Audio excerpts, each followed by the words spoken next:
Making music is something any musician can do, and some would argue that you don't even have to be a musician to make music with today's technology. But if you really want to produce high quality music, then you have to think about it from a different perspective. In this video, I'll be talking about some of the approaches I take to producing professional tracks.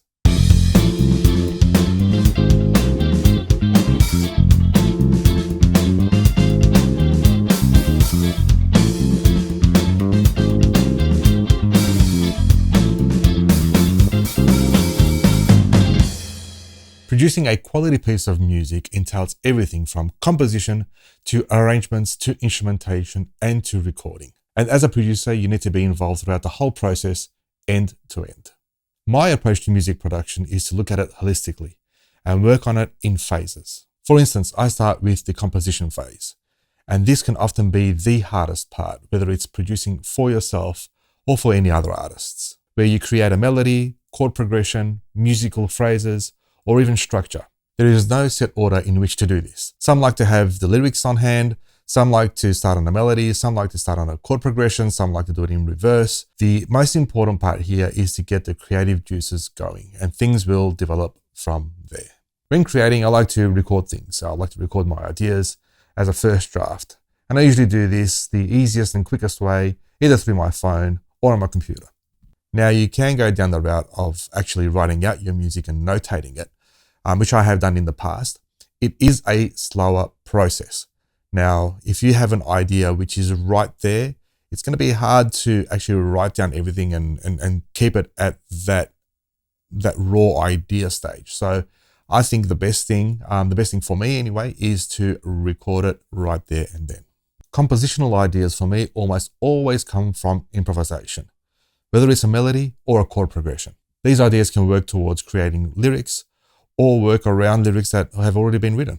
Then comes the musical arrangement. And for me, this is one of the best phases in music production. And this is because you can actually envision what it's going to take to make the composition come to life. This is where you can experiment a little with the melody, the chord structure, and identify the instrumentation and what instrumentation will work for the composition. Sometimes I like to map out what the structure and instrumentation is going to be by writing it all down, depending on the complexity of the piece. But most of the times I like to record it on my computer, whether it's using my keyboard or the guitar. Of course, this process can differ from individual to individual. Every piece of music that I produce is different, and that's what makes it interesting, the uniqueness. In saying that, you may have a lot of changes throughout the whole production process. My advice is have your composition and arrangements as ready as can be, as you might need to change some things once you go into record and track your piece. The recording and tracking phase. Now, this is a crucial one, as it's not only the recording that you need to worry about, but the coordination of it. Not only do you have to have the studio smarts in a technical sense, but you also have to be able to manage the actual studio time. Now, this could mean booking in the studio time, scheduling in the session musicians, if any, or any other artists that might be involved. On top of that, you need to be as efficient as possible when entering the recording and tracking phase. Recording sessions can be quite costly and can blow the budget quite quickly. So being efficient can not only save you time, but it can save you a few dollars as well. Some of the things that I recommend for efficiency in the recording sessions to do are have your pieces mapped out and ready.